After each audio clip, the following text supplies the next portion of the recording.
그리스도인의 삶 47번째 메시지를 나누려고 합니다. 요한복음 10장에 관한 내용인데요. 작은 책의 비밀, 펼쳐진 작은 책의 비밀에 대해서 말씀을 나누려고 합니다. 오늘날 우리가 이 그리스도인의 삶을 살아가는 데 있어서 하나님의 말씀과는 뗄래야 뗄 수 없는 그러한 삶을 살 수밖에 없는 저희들입니다. 하나님의 말씀 없이 나의 생각, 나의 철학, 나의 윤리, 도덕 가지고는 올바르게 살아갈 수가 없는 것입니다. 물론 예수 그리스도를 다 믿는다고 해서 올바르게 살아갈 수 있다라고 또한 말할 수가 없는 것이죠. 우리 불완전한 인간이 어떻게 100% 선에 도달할 수가 있겠습니까? 그래서 우리는 하나님의 말씀을 의지해서 살아갈 수밖에 없는 존재가 바로 우리 인간이다라는 것입니다. 요한계시록 5장에 보면은 어린 양 예수님께서 하나님의 보좌에서 하나님의 두루마기, 하나님의 말씀, 일곱 봉인된 하나님의 말씀 두루마기를 취하는 그러한 장면이 나오고 계속해서 어린 양이 그 일곱 인을 펼쳐내는 그러한 장면이 나오는 가운데에 그 일곱 번째 봉인된 것을 다 떼고 나서 그리고 그 안에 또한 일곱 나팔, 천사가 또한 나오는데 그 천사가 일곱 나팔을 불기 전에, 마지막 불기 전에 있었던 그러한 사건인 것입니다. 요한계시록은 그 일곱 인을 다 열기 전에 있었던 그런 중요한 사건들이 나오죠. 계시록 7장에서 그 14만 4천과 흰옷 입은 무리들이 어떻게 하나님의 그 보좌를 찬양하고 경배와 찬양을 올리는 그러한 장면들이 나오고, 그리고 뗐을 때 마지막 하나님의 말씀을 열었을 때의 하늘의 고요함이라는 그러한 장면이 나오게 되어집니다. 그리고 그 재앙의 한 복판, 마지막 그러한 나팔을 불기 전에 또한 요한계시록 10장에서도 희한한 장면을 보게 되어지는데, 그것은 곧 환상을 본 요한에게 그 작은 두루마리, 작은 책, 하나님의 신비가 담겨져 있는 그러한 그 말씀에 대한 그러한 환상을 보여주게 되어진 것입니다. 거기에 나타난 장면은 또 다른 한 큰 천사가 하늘에서부터 내려온다라고 이렇게 말씀을 하고 있는 것이죠. 그래서 하늘에서부터 내려온 천사이냐 아니면은 하늘에서 떨어진 천사이냐, 그리고 거대한 별이 떨어졌냐, 거기에 차이점이 있다라는 것입니다. 그리고 강금에서 풀려난 그러한 네 천사와는 다른, 그러니까 하나님의 메신저, 하나님의 대언자 역할을 한 그러한 천사가 바로 예수님의 모습처럼 아주 참 휘황찬란한 모습으로 하늘에서 그 작은 펼쳐져 있는, 이미 이제 다 열었기 때문에 펼쳐져 있는 그러한 작은 책을 들고 내려오는 그러한 장면인데, 바다와 땅을 밟고 있었다라는 것입니다. 그것은 곧 모든 우주 만물, 우주 전체를 주관하시는 그러한 하나님의 창조주의 메신저라는 것을 말씀을 해주고 있다라는 것입니다. 그런데 희한하게도 그 속에 또 한 가지의 그 비밀이 담겨져 있는데, 그것은 곧 일곱 우레, 일곱 천둥 소리다라는 것입니다. 그것은 봉인되어졌다라는 것이죠. 아마 요한은 그 봉인된 내용까지라도 그 내용을 다 적으려고 했지만은 그것을 하나님께서는 막았죠. 그걸 봉인하고 그것은 기록하지 말라라고 이렇게 말씀을 했습니다. 다니엘서는 그 환상을 12장에 보면은 다니엘은 그 마지막 그 봉인된 것을 이해할 수가 없었지만, 아마 요한은 그 밤모섬에서 마지막 종착역, 인류의 종착역, 우주적인 종착역에 도달했을 그러한 상황을 다 보았을 것이라고 이렇게 생각되어지는데, 그것을 기록하려고 했는데 그것만은 기록하지 말라. 그래서 우리가 흔히 말하는 일곱 인, 일곱 나팔, 일곱 대접, 우리가 이와 같이 이 세 가지 것을 우리가 중점적으로 그 재앙을 다루고 있는데, 거기에 숨겨져 있는 일곱 천둥, 일곱 우레가 그 속에 담겨져 있다라는 것을 우리는 알아야 될 것입니다. 자, 그런데 그 큰 천사가 쥐고 있는 그 작은 두루마리, 펼쳐져 있는 작은 두루마리를 쥐고 있는 그분은 이렇게 외쳤습니다.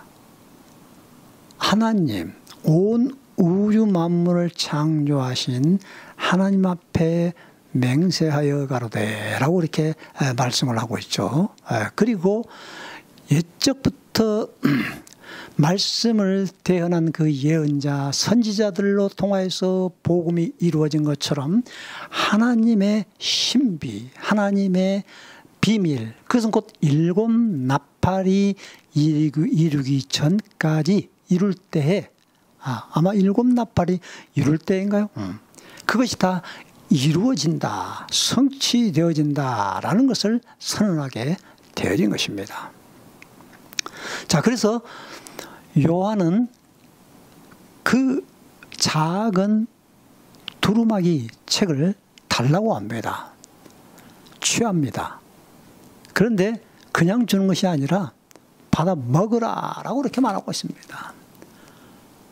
작은 두루마리 책을 받아 먹으라 그래요.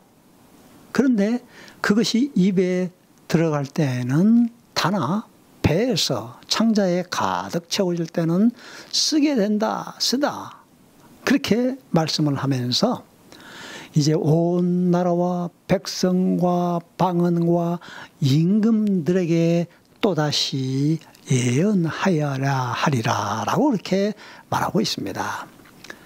실질적으로는 10장이 그렇게 맞춰지고 있습니다만은 요한계시록 11장 14절까지, 10장 1절에서부터 11장 14절까지가 일곱 나팔이 부러지기 전에 대한 그러한 내용을 설명하고 있다라는 것입니다. 하나님의 말씀, 하나님의 신비, 비밀이 담겨져 있는 이 작은 두루마리 책의 비밀이 무엇인가?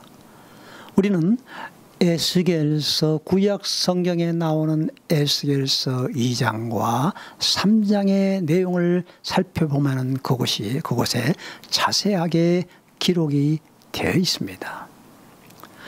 그 에스겔 선지자는 다니엘과 함께 같이 바벨론에 포로로 붙잡혀온 그러한 선지자입니다. 그런데 그는 그발 강가, 바벨론의 포로로 붙잡혀온 그러한 상태에서 괴로움과 슬픔과 좌절과 고통 속에 나날을 지니 그 한 나날을 보내고 있을 때에 영에 이끌려서 한 그발 강가에 거기에 있게 되어졌는데, 그곳에서 하나님의 메시지를 받게 되어졌는데 그곳에서 환상을 보면서 요한이 보았던 똑같은 그러한 환상을 보게 되어졌는데 하나님의 메시지가 담겨져 있는 그 두루마리 책을 받아먹게 되어진 것입니다.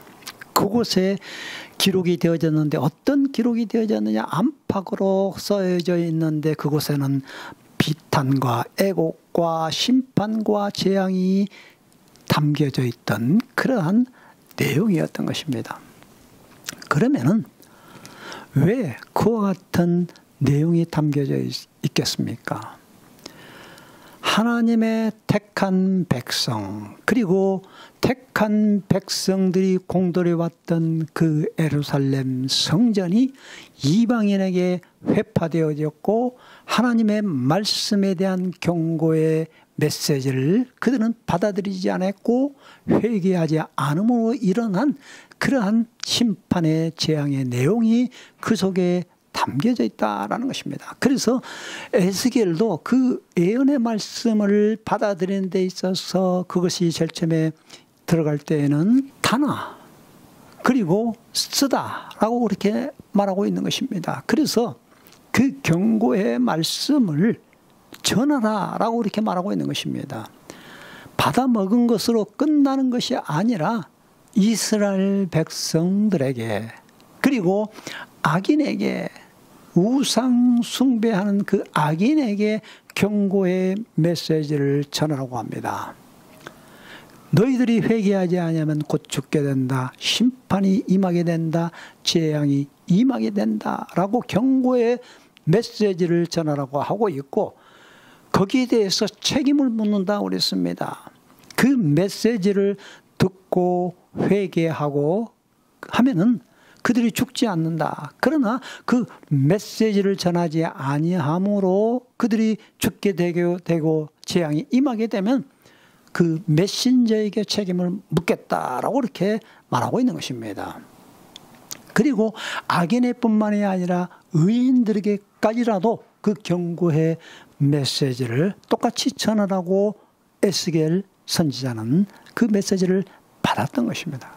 그래서 할 수 없이 하나님의 경고의 메시지, 쓰라린 고통의 심판의 메시지를 전할 수밖에 없다라는 것이 바로 이 두루마리 책에 담겨져 있는 그러한 비밀이었고 또한 하나님의 신비가 그 속에 담겨져 있는 것인데 심판으로만 끝난 것이 아니라 그 속에는 바로 구속과 구원의 신비가 담겨져 있다라는 것입니다. 요한계시록 4장 5장에 보면은 하늘의 보좌에 대한 내용과 어린 양이 그 하나님의 보좌에 앉아 계신 분의 두루마리를 취한 장면이 나오고 오늘 여기에는 그 펼쳐진 두루마리를 요한이 취한 그러한 장면이 나오게 되는 것입니다. 하나님의 말씀인 것입니다. 진리의 말씀이요 마지막 심판 경고의 메시지가 그 속에 담겨져 있는 것입니다. 그래서 요한은 그 쓰라린 하나님의 메시지를 증언할 수밖에 없는, 그리고 11장에 나오는 이제 두 증인이 나오지 않습니까?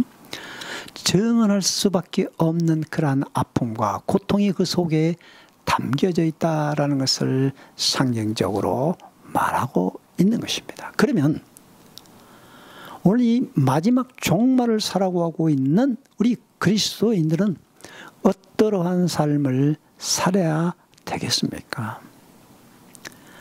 하나님의 말씀의 그 메시지를 우리는 귀담아 듣고 그 말씀을 들었을 때에 나에게 준 메시지로 경고로 받아들이고 회개의 삶으로 나아가야 된다라는 것을 우리는 깨달아야 하는 것이죠. 우리가 하나님의 말씀을 읽는다, 묵상한다라는 것은 바로 그냥 눈으로 보고 소설책 읽듯이 그렇게 읽는 것이 아니죠. 하나님의 말씀을 읽고 그리고 묵상하고 그리고 그 말씀을 묵상한 것을 기도하며 그것을 되씹는 것입니다. 왜 이와 같은 메시지가 임하게 되어졌는가? 그리고 그 말씀을 곱게 되씹을 때에 그 말씀을 준행하는 것입니다. 우리의 삶 속에서 그대로 준행하는 것입니다. 그래서 오늘날 메신저, 하나님의 말씀을 대언하는 메신저는 곧 메시지인 것입니다. 삶 속에서 밖에 나가서 사는 것도 바로 메신저요, 메시지이다라는 것입니다. 모든 삶이 바로 메신저인 것입니다. 그리고 메시지인 것입니다.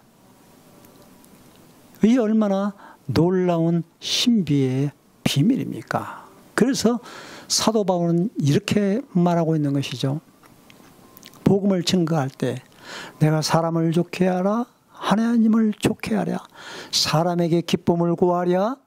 사람에게 기쁨을 구하면서 하나님의 복음의 메시지를 전한다면 그것은 곧 하나님의 종이 아니다라고 그렇게 결론을 내리고 있는 것입니다. 그래서 이 작은 두루마리를 먹는다, 이 말은 삶과 일치되는 그러한 메신저 메시지다라는 것을 말하고 있는 것입니다.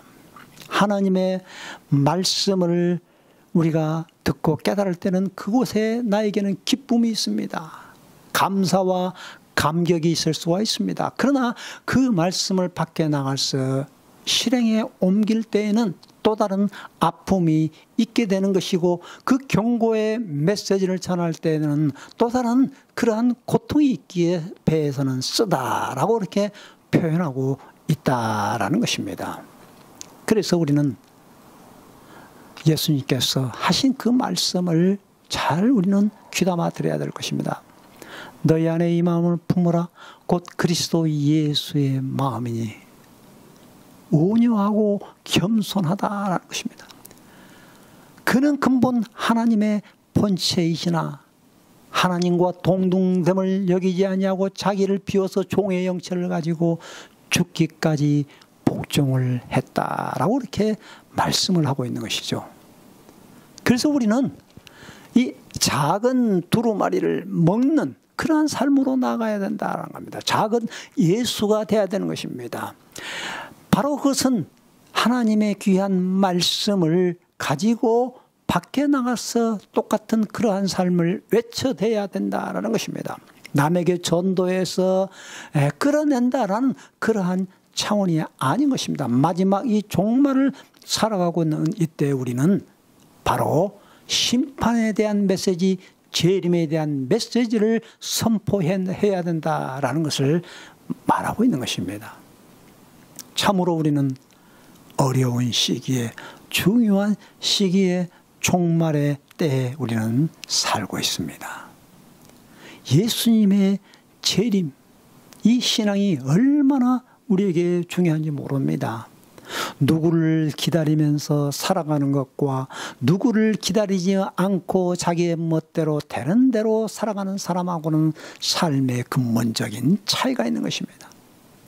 매일매일 삶 속에서 하나님의 말씀을 섭취하며 그 말씀을 내 마음속에 새기며 마지막 예수 그리스도의 재림의 종말을 기다리는 마지막 어린 양의 혼인잔치에 참여할 수 있는 신부로서의 그러한 삶을 살아가는 것, 이 얼마나 우리 그리스도인의 삶에 있어서 중요한 삶이겠습니까?